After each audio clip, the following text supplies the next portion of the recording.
We're going 3 wides. We got our guy Klatt Let's go. calling today's game. I can't do the Gus. I got to save that for you guys. We got our little thing going on. Let's Wow. Be careful. Be careful. Let's talk a little bit about, though, Arch Manning. And heavy is the head that wears the crown when you're bearing the Manning name on your back. First start of his career, obviously going up against an opponent in UL-Monroe. It doesn't seem like they're too scared of taking him on. Well, they're not scared of him, but they should be scared of this whole Texas team because that could be a bloodbath today. Right. I think when you look at Arch, we knew he had the talent. We know he has the pedigree. And then how about just the expectation living up to football royalty? It's a lot like Bronny James and LeBron in basketball, the expectation, the standard that LeBron has set for his son.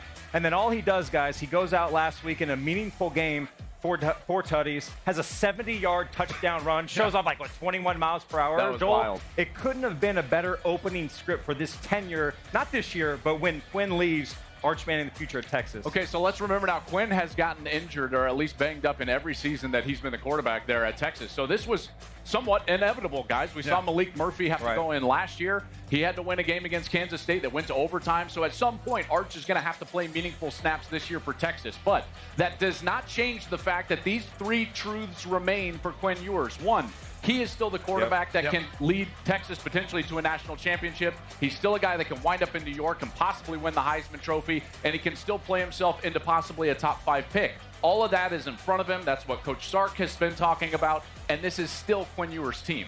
No doubt about it. But today, it's an Arch Manning team. And here are some of the clips that I love about him so far. And when you think Manning, you think of controlling the line of scrimmage, all the intangibles that you bring. But what about his ability to throw on the run?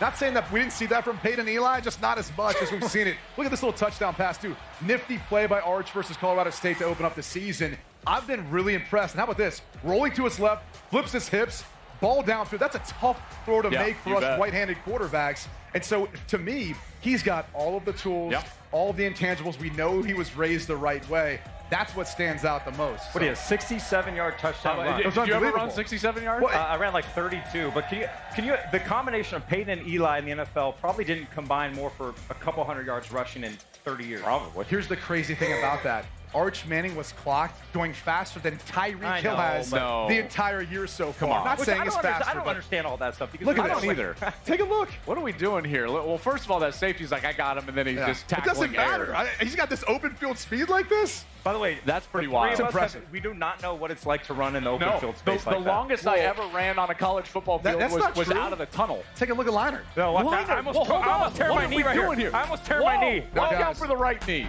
Yeah, this is not slow motion, folks. This is real speed. By the way, that is slow motion, okay? That's live. It was 20 yards, and I actually got married and I had a kid in the amount of time. Now watch me just get down. Watch me get down. Look at this. Oh, yeah.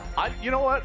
I'm glad you had that huge Donjoy on your right knee, or else I think you would have blown it out. By the way, I almost blew my knee out against Notre Dame the year before that, sliding on my Donjoy knee. Norm Chow, man. Yeah. Love you, Norm. Norm, was that because of the knee brace? Norm Chow used to make us wear knee braces. That's why. We all feel really bad for you. I'm sorry it didn't work out in your college football career. Rough career Rob, you had with a Heisman. Hey, thanks for watching. If you enjoy that clip, make sure you click subscribe somewhere down here. From game highlights to exclusive interviews and rankings, we've got everything you need as a college football fan right here, College Football on Fox.